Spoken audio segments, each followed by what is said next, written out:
Yeah, this is Offwhyte cinematic.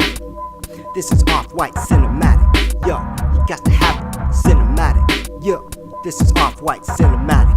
Yo, you got to have it cinematic.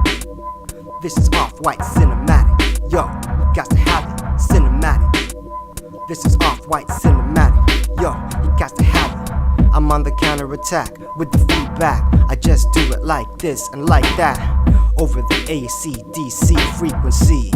Whatever type of telepathy you can catch me on, I'm on that spectrum. That's how I just bring it from every direction. North, south, east, west, north, northeast, north by northwest. That's how I'm just bringing the classic cinematic.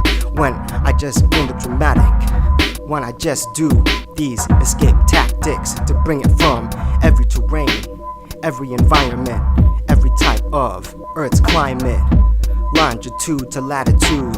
Just bring the gratitude, like the Beastie Boys from the late 90s. How we do it like an oil refinery.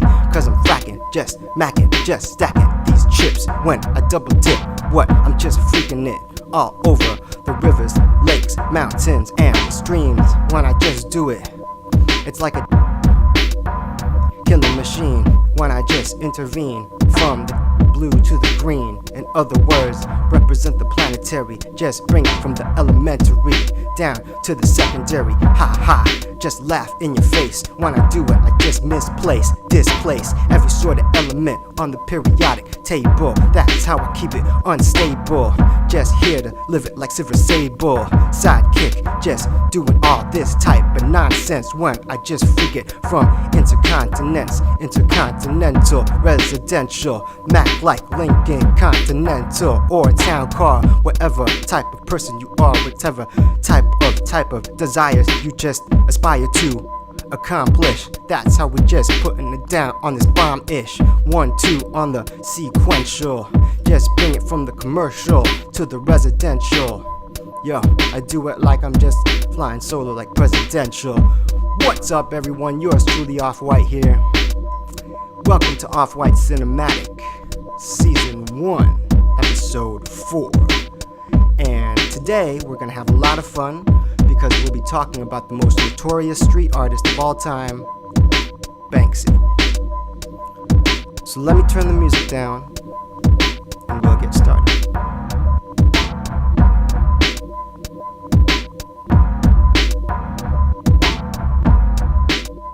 So first of all, I don't condone vandalism in any way, but I did grow up around graffiti culture. I have family in New York City, in Elmhurst, Queens, and in Long Island, so I visited NYC very frequently in the 1980s, the 1990s, and the 2000s. So I understand the culture, and you are currently looking at 5 Points NYC in this photo. I spent a lot of time around spray can artists. They are some of the happiest and most easygoing people I've ever known. And I think it's worth describing the meaning of the word bombing in this conversation. So, in the graffiti world, the word bombing does not mean anything correlated to violence. What it means is to paint on a surface illegally. So when referring to graffiti, if you're saying to bomb something or to hit something, to bomb or to hit means to paint on a surface illegally. If you need a primer on graffiti culture, I recommend Style Wars, originally broadcast as a PBS documentary in the 1980s. And this is my copy.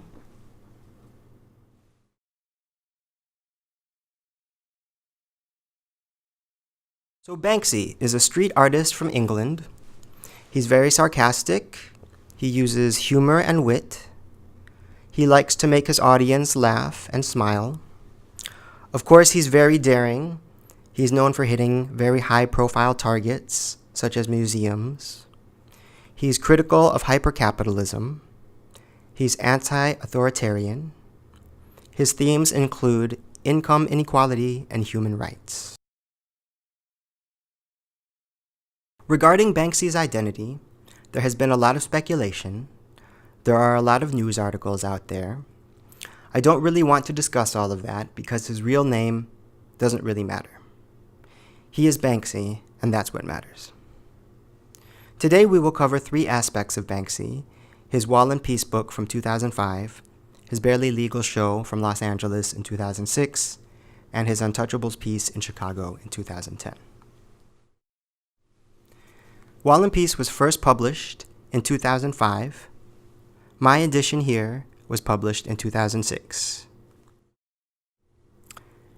Banksy is the credited author of this book, which has a beautifully written foreword where he closely aligns himself with graffiti writers. I purchased my copy on a trip to London in 2008 with my girlfriend at the time. We stayed in an area called Shoreditch, which is a very cool, very hip area with a lot of street art. And it's an area where he hit illegally a lot. There are 2 Banksy pieces in the beer garden of the classic London nightclub Cargo, which are the photos you're looking at here. And I purchased this book at the Black Rat Press, which is also part of Black Rat Projects. And I like this book because it showcases Banksy's earlier work from London and Hackney. And also this book includes Banksy's work from the West Bank.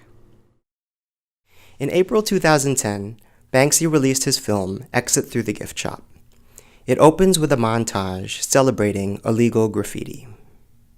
In the film, they detail the Los Angeles show. The Barely Legal show happened in September 2006, and it was Banksy's first major U.S. exhibition.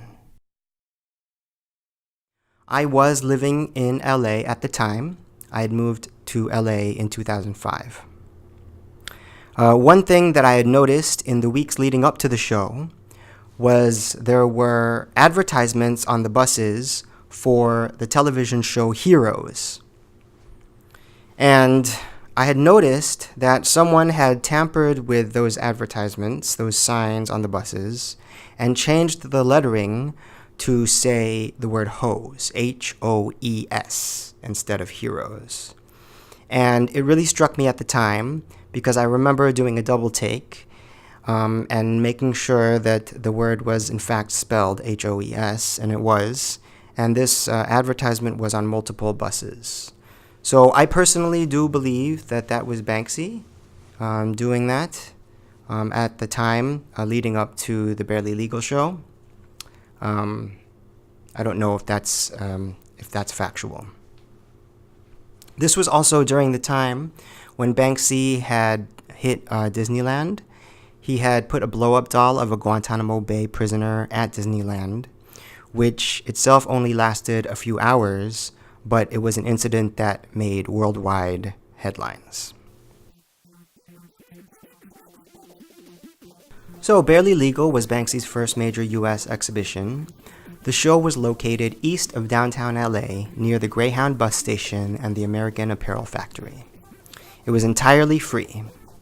There were A-list celebrities in attendance, including Brad Pitt and Angelina Jolie, who did buy some works that day. I arrived early. There wasn't even a line. At the time of the show, I was living 10 blocks away, so I was able to get word of it and go there very quickly. It was a very relaxed atmosphere at the time that I went, and I'm so glad that I got to get there early. So the photos you're seeing here are from my time there, and as you can see, it's not very crowded, but eventually the line was down the block. It ended up being thousands and thousands of people coming through. So again, I'm very thankful I got to get there early for this show.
So the last piece we're going to talk about today is Banksy's Untouchables piece from Chicago.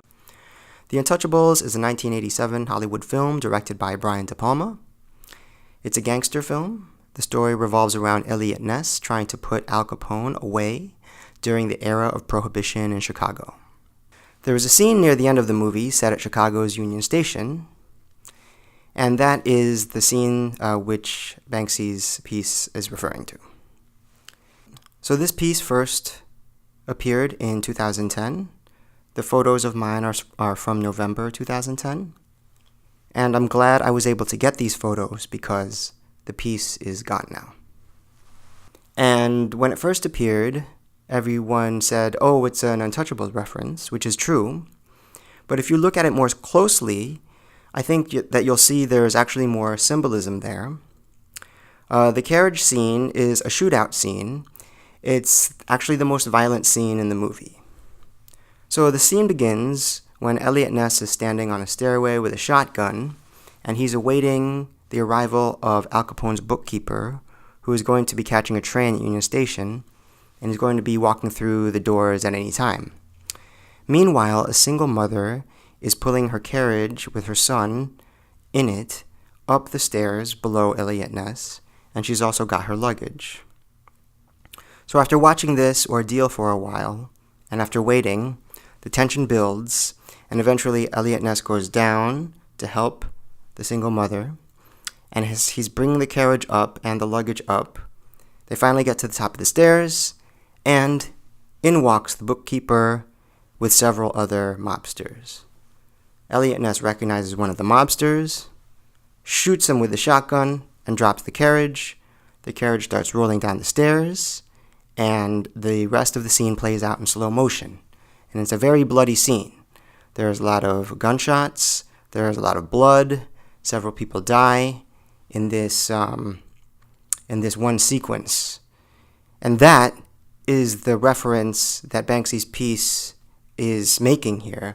I think if you look closely, it's actually a commentary on the violence in Chicago. So to round out today's discussion, I'd like to read from a little bit of War and Peace, pardon me.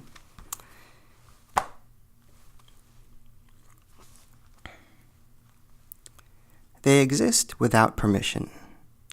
They are hated, hunted, and persecuted. They live in quiet desperation amongst the filth. And yet, they are capable of bringing entire civilizations to their knees. If you are dirty, insignificant, and unloved, then rats are the ultimate role model.